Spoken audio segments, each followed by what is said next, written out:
Eccoci qua. Adesso andiamo ad esplorare in due brevi chinozze, una discussione, i modelli nuovi dell'hôtellerie del futuro. Cominciamo da Frank Huffen, The Student Hotel. Grazie mille. Buongiorno, mi chiamo Frank Huffen e tutto in italiano e poi in inglese. I was told that a lot of you will hear my presentation through a translator, so I will try to speak a little bit slower than I usually do.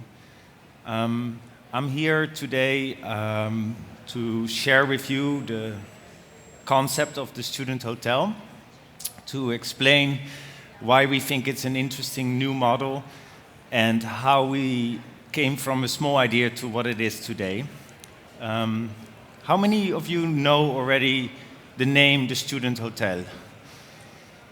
Okay, good. So then it's still, for me, a reason to be here. We're opening in Firenze in September 2017, our first Italian location. And for the last 4 or 5 years, we've been working in many European university cities with this concept. And we started in Olanda, and it started with a building of 250 rooms. And I'll show you today what basically happened since we started, and why we think, as hotel professionals, we have to really understand what millennials need to not only have simple travel experiences, but especially to give them that extra thing that people are craving for. And a lot of people call millennials like very high-tech and very like online, constantly social media, which is absolutely true. But what we found is that what the student hotel can do is really appeal to the heart, to the spirit, because we're looking to create connections in every possible way between people that know each other for a long time, but also to strangers. And especially in cities, university cities like Firenze, where a lot of talent comes to its institutions, its museums, even sometimes just for a day. It's really a fantastic and important opportunity to work together in cities like this one and to find ways to not only create travel consumers, but really ambassadors for your city and people that want to come and spend more time there. So, as we say, student hotel is not just for students, it's for people that would describe themselves as students. And that's not limited to an age, it's not limited to someone that has a degree. Being a student is something that says something about your attitude, the way you look at life. And it's a crazy time, right? It's a very difficult world right now when you're a young person or someone that has dreams to be optimistic and to believe in progress, etc. And that's what we noticed, that when we started building the student hotel, we thought really the idea is to create a rinascente or department store where everything happens under one roof, but that it's not just for the people that stay there. It's also very important. It's also very important to find a connection with the city. So we're called a hotel, but as you can see on this picture, all the rooms that are upstairs, and sometimes there are 700 rooms, so it's a very large village. The most important thing, or where all the energy comes together, is where the ground, in the primo piano, the ground floor, where the connection with the city happens. And this is where we have evolved most as a hotel. Because initially the idea was, when Charlie McGregor, the founder of the company, came to the Netherlands, he said, well, it's really nice if you can come as a student to a city and you find a good place to live. But what about the friends and family? Because they often come as well. So we started offering rooms for them to stay one night, one weekend. And that idea evolved quickly, and what we do now is basically create a big inventory of rooms that during different seasons we can increase certain segments or decrease certain segments, and that has helped us as a business very much. So the majority, our sacred customers, are the students. So during the semester, they are very well represented with, say, 65% of the rooms occupied by students that come for 1 semester or 2 semesters. We have about 20% of the rooms that are allocated usually for hotels, for hotel stay. And then we have this sort of in-between group, which we call stay a while or short stay, which can be people like interns, researchers, people that come for a language course, that stay longer, and are not necessarily interested in a regular hotel or a hostel, but they want a kitchen as well. They want to be able to cook, they want to be able to meet people. They want to feel at home while they're away from home, basically. And that, during the summer, when the semester students are gone, we focus more on language schools or short courses. So in a nutshell, this is the business model, no? But Charlie and me as well, Felix, we didn't have any hotel background. In fact, we were probably the least qualified to work in the hotel industry. So when we changed the name from what we had, which was called City Living, and became Student Hotel, it didn't mean that we all of a sudden knew how to run a hotel. In fact, we didn't know at all. And we still sometimes don't. But what was interesting is that as outsiders, we were able to challenge some of the ideas that were so established, not only in the hotel industry, but also in the student residences. Because in a hotel, you would often say, like, well, you know, the longer people stay, the better, right? You don't have to sell your room every day. In the student residence world, it was the opposite. They didn't want you to leave, but because students move a lot, that's the reality. So today, for us, it's like looking at the opportunities that it creates when you're both. But when it comes to city planning or finance, for example, they'd rather have you in one box. So this continues to be a challenge for us. But because of this challenge as entrepreneurs, we have always been able to feel it as something that we can create into an opportunity. And that's why we believe that we have a really interesting niche. And we notice that in the press, both in the design press as in the education press, as now also especially in the business press, it had a huge impact because people were really interested in something new. And especially when we started, when the financial crisis was basically taking away a lot of opportunities for new entrepreneurs, this was like a breath of fresh air. So it was really well received, and it has helped us a lot. Right now, we're on track to build 6,000 rooms in the next year and a half, but we are looking to have in construction or in pipeline 20,000 rooms throughout more than 30 or about 40 university cities in Europe, and Firenze will be our first Italian one. So Charlie McGregor here in the middle started the company. He came from Scotland to the Netherlands, and it was interesting that as an outsider, he needed to prove that his innovations were possible, and now we have the proof of concept. We're going to have to do the same in Italy, and we're really grateful for the invitation to be able to share this with you and maybe see opportunities to work together. I'll show you images just to give you an idea, because not everybody has the luxury of traveling everywhere, but I think it shows like some of the portfolio that we have. This was our first project in Rotterdam. This in Amsterdam. We basically buy old office buildings that everybody thinks they're ugly, and then we change them into something new.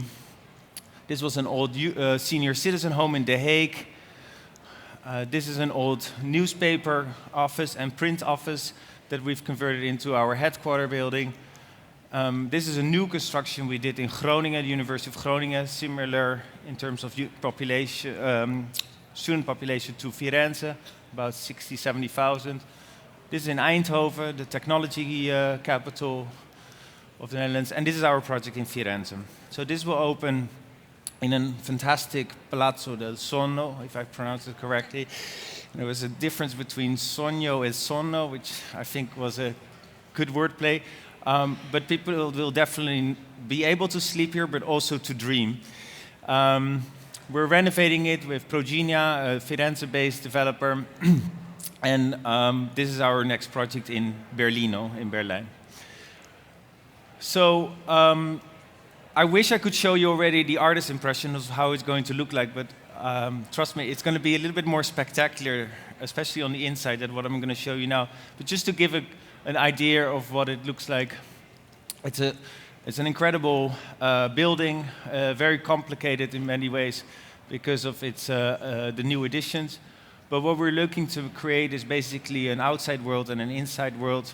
The inside world will be very much focused on learning and working and enjoying life together, sleeping above, and then the relationship with the city will be enabled because everything is publicly accessible. So the entire ground floor, whether you want to just work with your laptop or you want to read a book, everybody can use it to have a cafe or to organize a meeting. These are some of the architecture impressions. They are not our brand yet, so I promise it will be much more on brand. And of course, if you have the opportunity to do something special with an old building, it will definitely be, in this case, our rooftop, which has a view of the Duomo and the Tuscany hills with a swimming pool. So what's not different from a hotel? Every room is basically sufficient to arrive with your suitcase, and you will be able to live there one day or up to a year. It's very modern design. We try to create as much possible references to learning environments or vintage design. But what we really always look for is to understand basically what our young customers want. And what we really see is that people that are coming to cities like Firenze now are looking to share their experiences, but also to live together. And the spaces that we create are really about inspiration and facilitating connection. And that's something that we really believe has made the student hotel its success, because it's not so much about the number of square meters that you have privately, but it's so much about the space that you can share and how you can build friendships. And that was one of the biggest compliments that we received. They said, these spaces, some students said, these spaces are designed to make friends. And we thought that we did really well on that. So this is more or less an impression of what we currently have. We're really looking forward to bring this idea to Firenze. And since this conference was also very much about the impact of technology and some of the technologies that enable the travel experience, I wanted to also invite my colleague Lyle here, because what we basically created in the world physically, and this is our opening event, it's called Bed Talks, where people that can share their passion are meeting in hotel rooms, is also very relevant to the technology side of our company. And that is based especially in the network opportunities that we have with our portfolio taking shape right now through Europe. With that, Lyle, yeah. All right. Is the mic on? Can everybody hear me? No mic? Mic, yeah, hello? All right. Good. So I'm up here because I think it's important that we all recognize the critical role that technology plays in building something new and different. So anybody who's ever built a tech startup before knows that if you're on the right path, there most likely isn't any software out there that does everything that you need it to do. And we recognize that as well. And so to us, technology is as core of a component to building the future of the student hotel as the walls in our hotel and the beds in our rooms. So our organization really does look at technology as one of the core components of the why we do what we do. And that's what drives my why inside of my technology strategy. And that is that technology is the nervous system in this complex organism that we call our company. We're the nerve endings that bring data back from the touch points to the body to process. We're the complex network of neurons in the brain that crunch data and provide analysis to people. And we're really building something different. And in order to build something different, it requires that you build something different. And so that's our purpose. That's our role. We're here to make something that allows our company to do what our company needs to do and grow. And so how do we do that? We do that by believing that in order for us to run our business, we need technology that works for our business. And there isn't always technology that works for our business. So we have adopted a model of build, buy, partner. If we can find something out there that does what we need it to do, we're happy to buy it. If we find something that's close and we've recognized a potential partner, then maybe we'll build something on top of that together. But we're certainly not afraid to build something ourselves. And that makes a huge difference. because we need to be able to create something new and innovative. And so how do we do that? We do it with the 3 I's: integrity, intelligence, and intensity. And we do it in that order, because all of the intelligence in the world applied without integrity is destructive. And all the intensity in the world implied without intelligence is treading water at best, but going backwards at worst. So we focus on the customer journey. We focus on the user experience.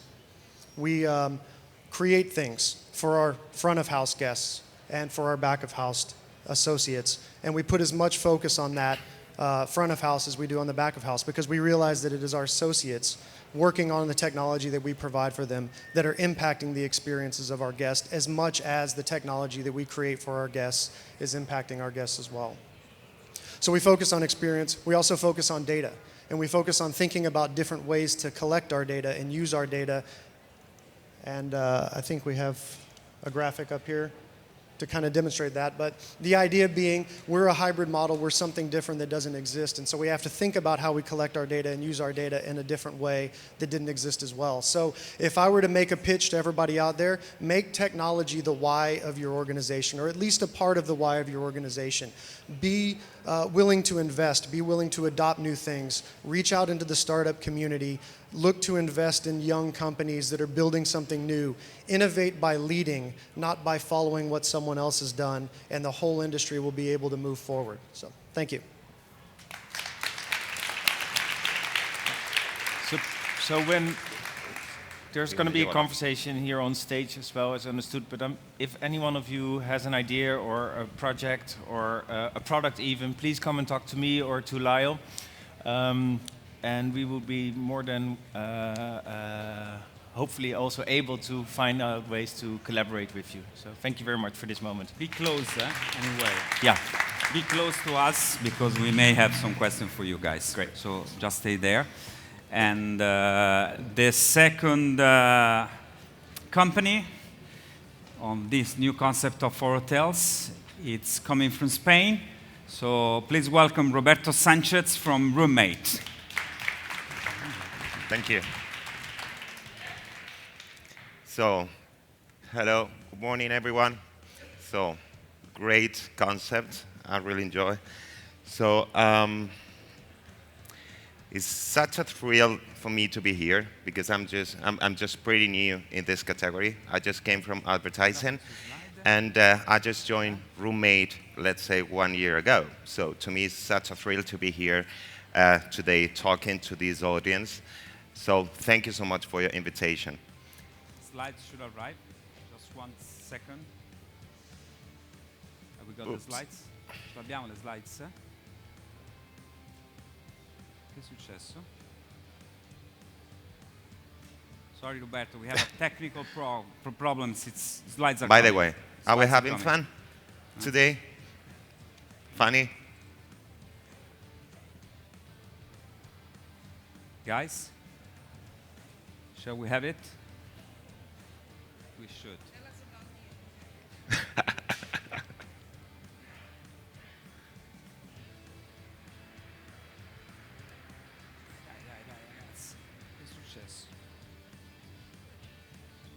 Anyway, I don't know that much my presentation that I can do it without the PowerPoint. So, how many people love Roommate? So, great.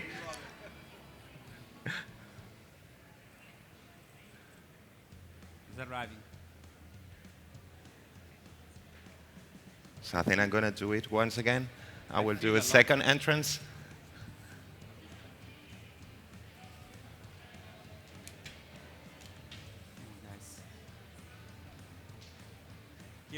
Great. Sorry. Finally, we got it. Thank you.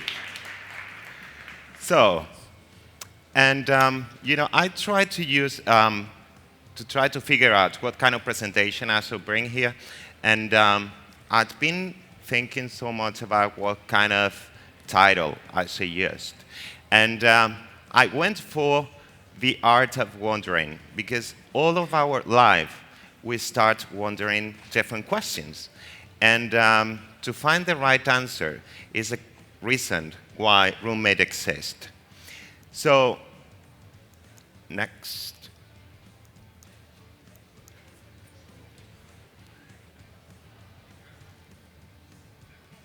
Okay, so it's a little bit moved.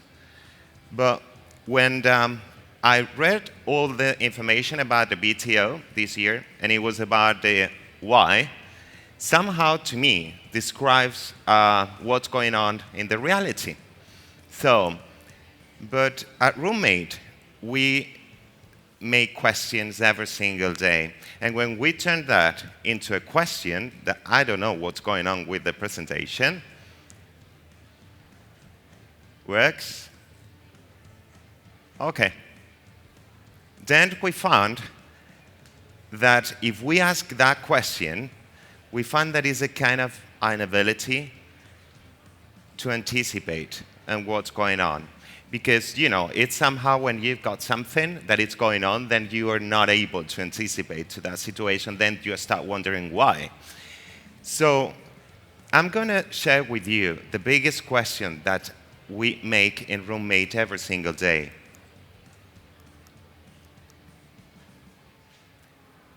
There is a why not. Why not is the biggest question that every single day we try to answer in our company. And that's the one that really fires all the story of our brand.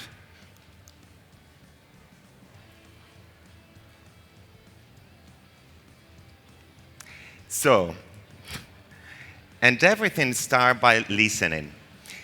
Listening is our task every single day, but not to listen all the guests that we are having in our hotels.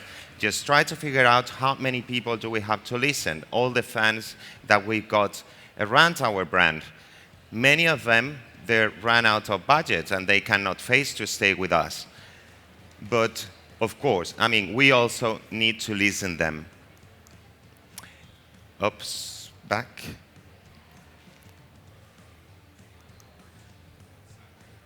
Something's going on.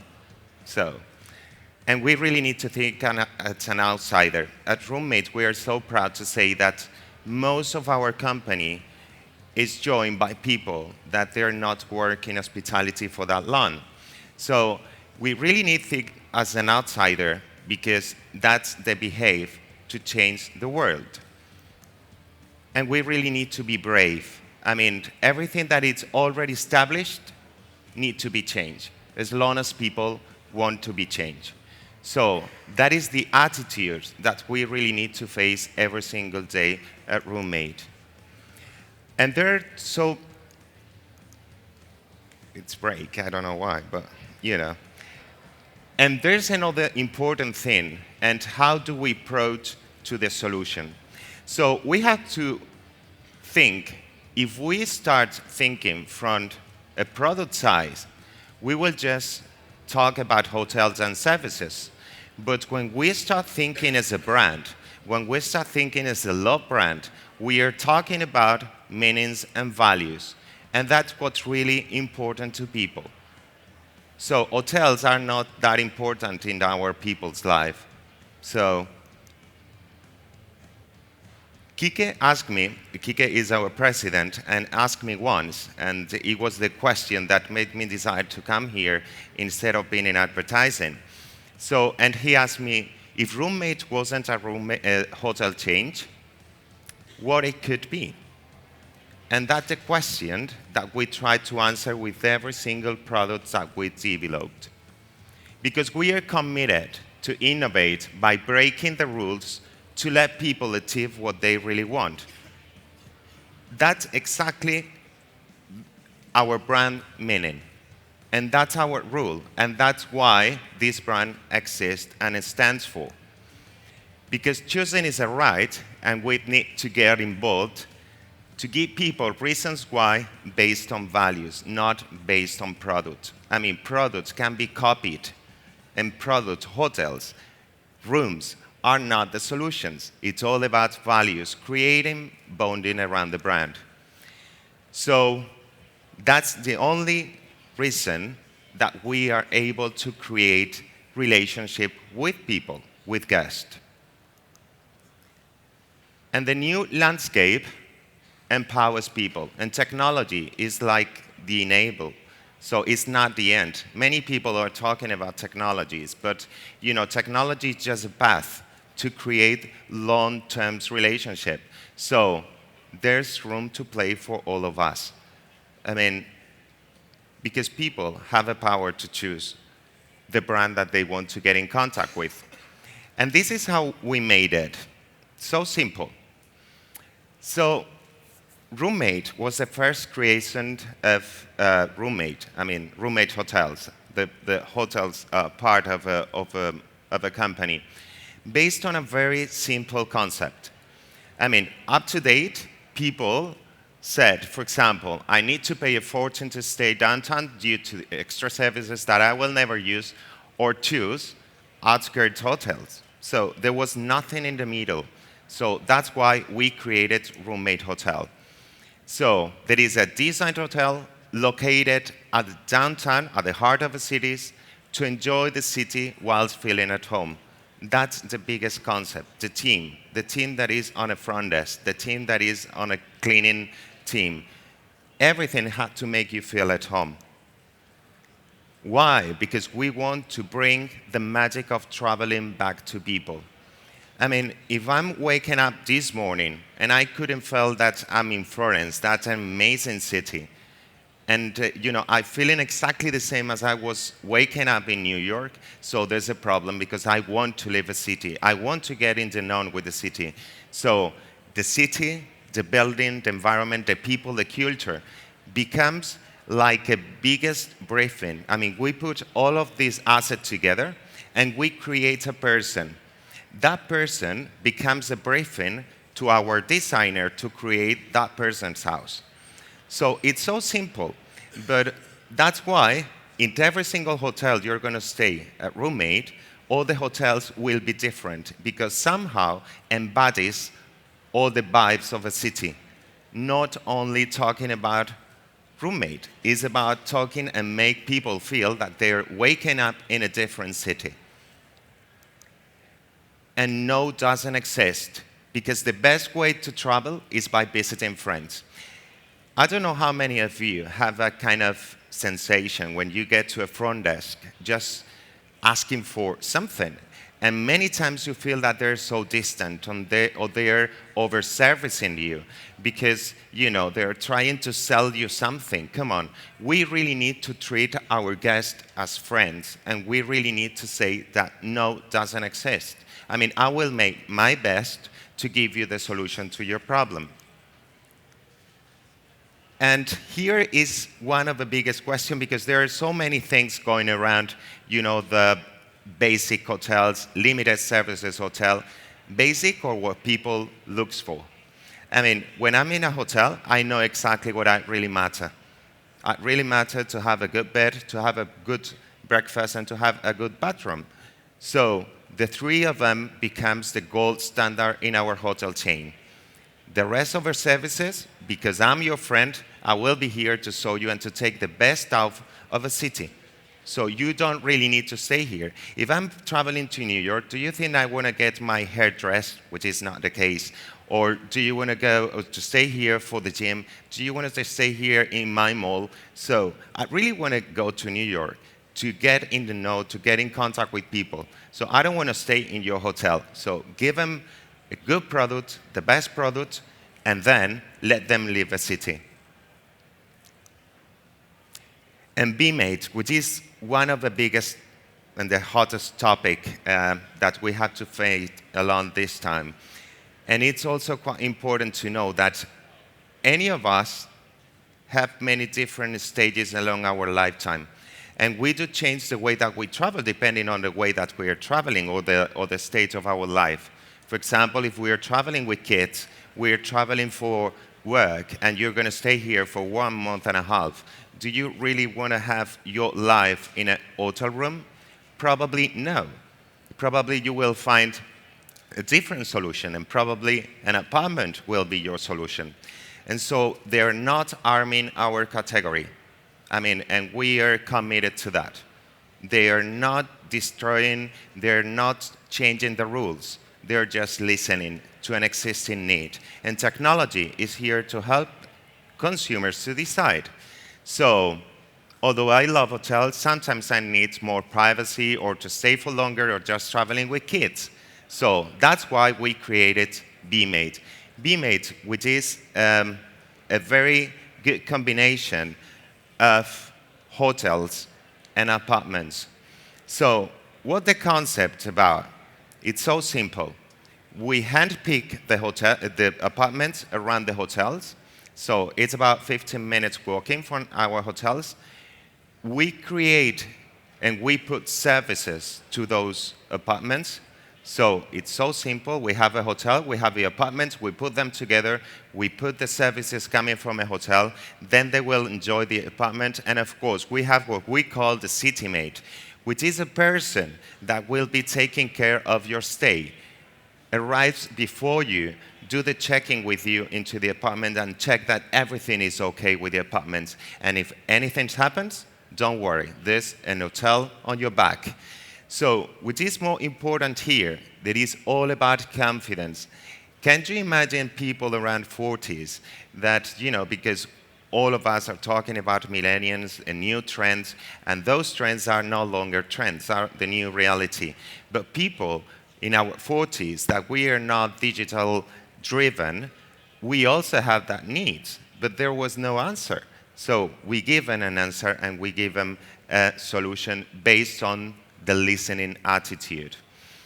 And what we call hospitality. Hospitality, because if you are talking about hospitality, hospitality is so related to guests. It's so related to hosting people.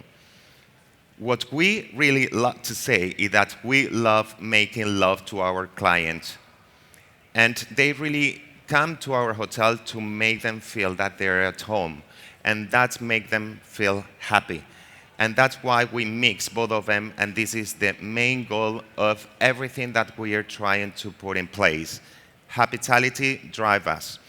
And of course, and as my partner says before, there's a lot of technology behind. I mean, we really need to be there whenever the channel, whenever the time, whatever the subject they want to talk to us. We have invested a huge amount of money and time to create our CRM, to connect it with every single social network, to really know what it really matters to you. I mean, if you get into one of our apartments or one of our hotels, I will be able to give you a Spotify list because you're in Barcelona just for a Beyoncé concert. Because I'm in that kind of relationship with you that I'm able to listen to you. So, and I'm able to anticipate to your needs. So this kind of knowledge is the knowledge that we apply when we are talking about hospitality. And the most important thing is not to talk only to consumers. We treat people as people. They want to get in contact with the brand for the content that we create, for the story that we create. It's not only selling, it's not only talking about hotels, it's about talking brands and values. And who knows what next? I mean, we have just introduced a new concept for beach hotels, and we are going to be there in a few. And of course, I mean, the sky is the limit, because the limit comes from people. So that's how we did. We stuck on our brand values. We really need to be part of people's life and listen to them. Believe that everything can be changed, nothing stays forever. Be brave and do it proactively. Don't wait, because then you will be late. And things will happen anyway. Though you think that if you're not going to move, you're going to prohibit something, it will happen, because it's to be happened. And think out of your product, learn from every failure, and this is our mantra. Thank you.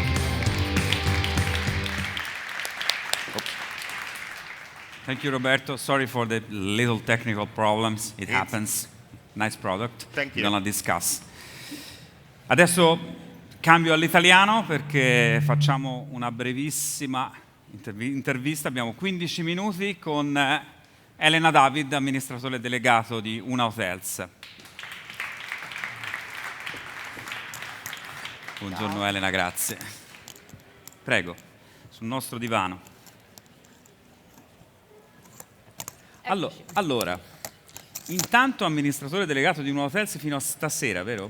Sì. Se non sbaglio. È un giorno un po' speciale oggi. Tieni il microfono un po' più alto. Sì. Grazie.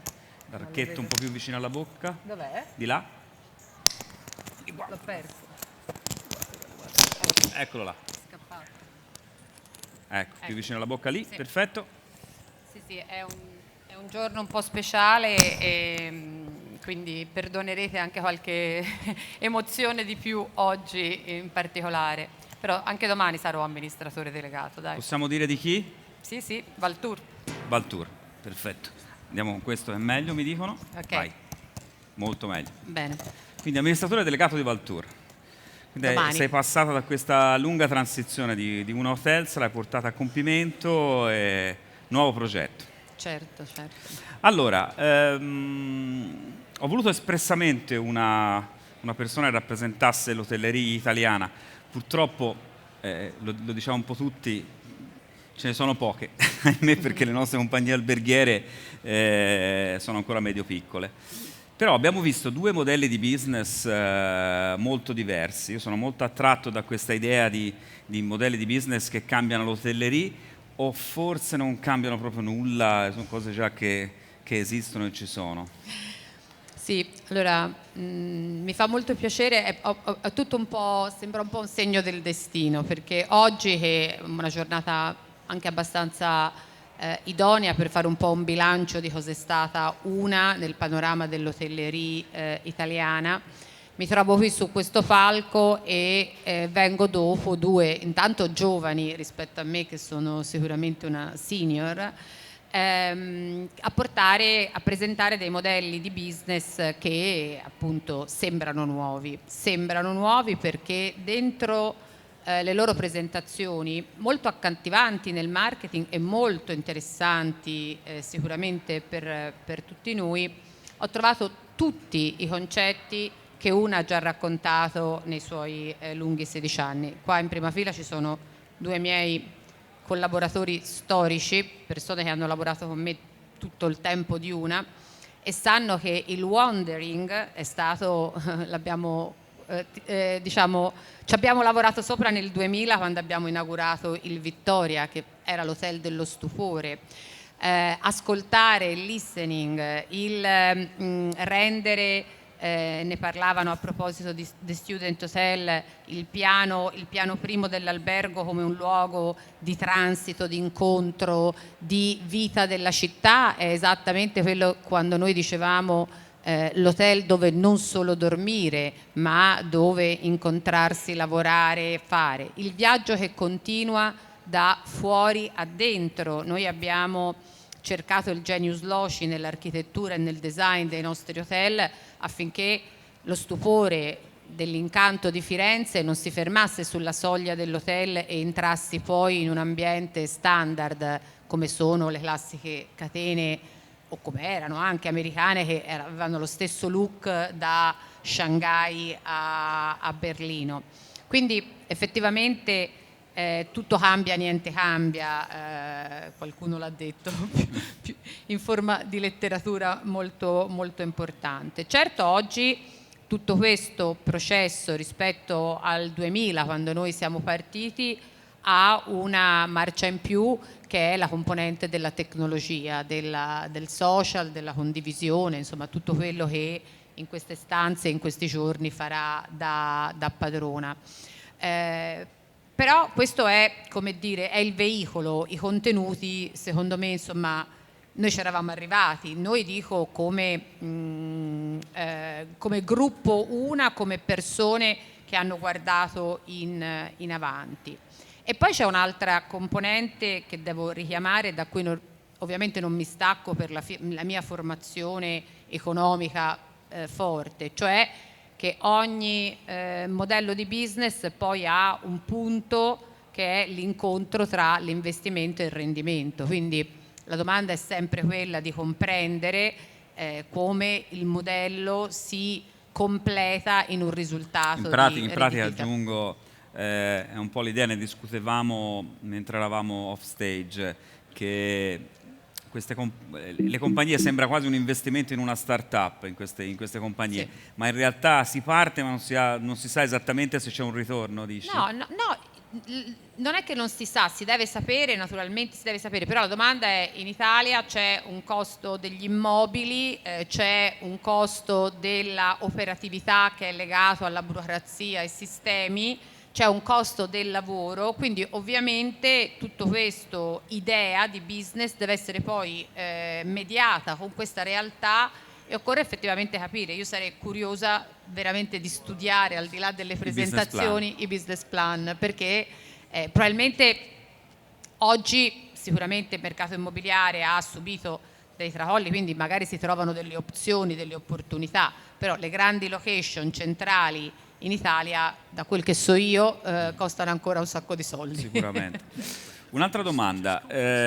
Stamattina nel mio keynote iniziale ho lanciato un po' quella che è se vogliamo una provocazione, perché quello che vedo nel mondo dell'hotellerie internazionale è una grande voglia di aggregazione, cioè una risposta, è quasi una risposta alle Olta, no? Come rispondo divento sempre più grande, sempre più mastodontico, e da qui questi mostri come Marriott-Starwood o l'altro esempio era invece il diverso modo di investire che sta avendo Accor, comprando compagnie di ostelli, distribuzione, appartamenti e quant'altro. Pensi che sia solo lì una risposta? Cioè una delle risposte è: combatto le Olta diventando sempre più grande, o modelli piccoli, magari intelligenti, come quelli che abbiamo visto, possono avere un loro perché? Allora, intanto io non combatto le Olta, cioè io penso che questo modo che noi spesso, noi albergatori, soprattutto la vecchia casta degli albergatori, mi permetto di dire italiana, ha sempre questa mania di combattere le Olta, combattere Airbnb, come se ci fosse sempre una difesa della posizione. Cioè, secondo me non si combatte niente, il mondo si evolve, cambia, tu devi saperlo cavalcare aggiornandoti e devi essere bravo. Non esiste un problema di dimensione, esiste un problema di organizzazione, di modello di business e di competenze manageriali. Questo è. Io ho lottato per l'aggregazione, ho pensato ma l'ho fatto soprattutto perché credevo e credo che ci sia necessità di un interlocutore, diciamo, territoriale italiano che abbia un minimo di peso specifico per competere sui mercati. Ma questo non vuol dire che che la catena si deve formare da 30, da 50 o da 100 alberghi. Ovviamente ne potrebbero bastare anche pochi nelle location adeguate e soprattutto con questo modello di business avanzato. L'Olta è a servizio, è questa la trasformazione. Oggi esiste uno strapotere in termini di commissioni, parliamoci chiaro, cioè relativamente al fatto che tu devi pagare quello che ti chiedono loro e, salvo forse Marriott-Starwood, tutti gli altri non hanno nessun potere negoziale. Ma questo perché c'è un monopolio, perché ce n'è una sola, perché abbiamo consentito che si sviluppassero così, punto. In realtà sono uno strumento. Io preferisco lottare perché siano uno strumento corretto, perché voglio dire, non ci sia il modo di presentare come parere del cliente quello che in realtà è stato acquistato a pagamento, perché non ci sia modo di scalare nelle classifiche pagando anziché guadagnandosi buone recensioni. Questa forse è la vera lotta che dobbiamo fare, ma non di per sé allo strumento che poi ormai c'è ed è, voglio dire, evolverà secondo quello che è stata l'evoluzione negli ultimi 10 anni, da quando è nata una ad oggi, voglio dire, cosa è cambiato? Tutto il mondo, altrettanto probabilmente sarà tra altri 10 anni. Non possiamo passare la vita a combattere, secondo me dobbiamo valorizzare tutte le opportunità che ci sono offerte. Stesso vale per Airbnb, ovviamente, insomma. Sono d'accordo. Giancarlo, a question someone asked me to ask in the audience. Assolutamente, absolutely. What do you think of Accor acquiring One Fine Stay? And Hyatt at the time had a minority interest, and now Accor bought the whole thing. And just because it's relating to these different things you're discussing. Quindi cosa ne pensi del modello di Accor che compra invece? Sì. è una possibilità come le altre, nel senso, ripeto, secondo me non c'è né un tema di location né un tema di composizione dei gruppi, e anche dei singoli alberghi indipendenti hanno mostrato di saper fare la storia. Penso a Villa d'Este, voglio dire, che da solo ha costituito un caposaldo della hotellerie italiana. Sicuramente è interessante, le catene molto grandi possono permettersi di avere dei diversi, una diversa offerta all'interno del proprio brand, ma questo è normale, come diciamo nell'ambito della moda. Una grande casa di moda, Armani, ha in realtà la linea diciamo più di tendenza, cioè abbiamo Dolce & Gabbana, D&G, piuttosto che l'alta moda, piuttosto che il pret-à-porter, quindi in realtà chi è grande può comunque permettersi. Ma oggi forse una cosa che mi è piaciuta ascoltare è che è stato detto listening il cliente, no? Cosa vuol dire? Siccome i bisogni sono diversi, è ovvio che l'offerta deve soddisfare tutti i bisogni e quindi si deve modulare secondo questi. Sappiamo che non esiste più solo il lusso, sappiamo che non esiste più solo l'ostello, esistono tutta una serie di fasce intermedie di necessità e vanno soddisfatte. È chiaro che un marchio grande come Accor ha facilità a sviluppare una cosa, però questo secondo me non chiude, ecco, l'argomento. Io non trovo che queste siano delle classificazioni dentro le quali ci dobbiamo chiudere. Credo che essere innovativi significhi lasciare l'orizzonte totalmente aperto alle varie opportunità e poi ognuno deve saperla fare bene il proprio mestiere.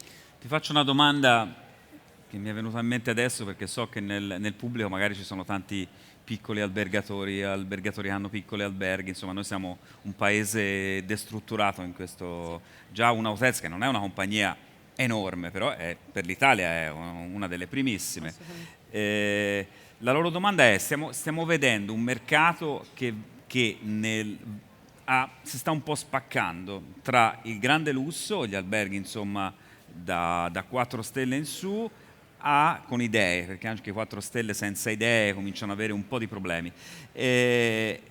Sotto c'è un altro mondo, cioè sembra che il 3 stelle probabilmente è l'entry level e poi c'è un altro mondo di distribuzione alberghiera. Allora, secondo me qui il problema non è nemmeno quello della disaggregazione, il problema è qualità e dimensione, nel senso che può anche esistere sul mercato ed essere competitivo ed essere profittevole, perché non ci dimentichiamo che dietro un hotel c'è un'azienda, dietro un'azienda c'è un'organizzazione di beni e servizi destinata a generare reddito. Quindi può anche essere profittevole il singolo hotel, se ben gestito, se ben curato, se ha il prodotto buono, se è operato da persone con competenze o che si affidano a persone con competenze. Nei famosi 33.000 hotel italiani in realtà ci sono molte cose indegne del nome di hotel. Indegne vuol dire per qualità di prodotto, dove entri dentro e puoi trovare ancora una televisione, se non dico catodica, oppure dove ancora trovi un copriletto che magari ci hanno dormito in 1000 prima di te e non si può immaginare quello che ci sia, dove trovi una doccia con una tendina che si tira. Ecco, io credo che queste cose, al di là che appartengono alle categorie di basic hotel, limited hotel, non siano accettabili i livelli di prodotto che oggi tanti alberghi ancora presentano. E quindi vado in Airbnb. Non sono accettabili i livelli di gestione degli operatori, diciamo, i quali non, lasciami dire, scusami, praticano quella che si chiama black economy, cioè che non rispettano le regole. E quindi c'è un mondo effettivamente che forse non ha più diritto di esistere. Di contro c'è anche un mondo di regole che dovrebbe aggiornarsi e che dovrebbe generare la naturale esclusione di questi prodotti, perché se anziché venire a controllare sempre le medio catene come siamo stati noi, ci fossero più controlli sui territori, forse ci sarebbe anche un processo di selezione maggiore, perché io credo nel Chiedo alla rispetto delle regia regole. 2 minuti in più, grazie. Però non vuol dire, questo non significa che io sia contro l'albergo singolo indipendente, che laddove ben gestito, ben curato, con le idee, mi piace molto questa cosa e la sposo assolutamente, ha secondo me totale dignità di esistere. Tra l'altro l'Italia è proprio il paese dove queste individualità di prodotto, secondo me, hanno a maggior ragione che in ogni altra parte del mondo diritto di continuare ad esistere. Però con qualità e rispetto delle regole, attenzione, e questo purtroppo nei 33.000 è veramente un concetto raro. Domanda secca, quindi Airbnb sì, regolato, no? Airbnb assolutamente sì, mi sono opposta in associazione di categoria quando si voleva fare la lotta contro Airbnb. Anche lì siamo di fronte a una domanda diversa e una risposta diversa. Io nella mia famiglia c'è un super host che è mio figlio e quindi vivo, ascolto e conosco le tipologie di clienti che arrivano.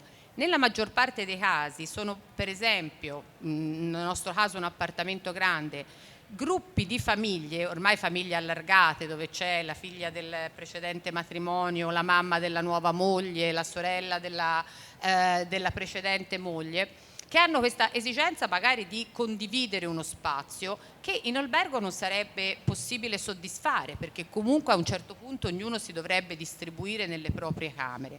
Quindi non è un tema di costo, è un tema di viaggiare in modo diverso e di richiesta diversa.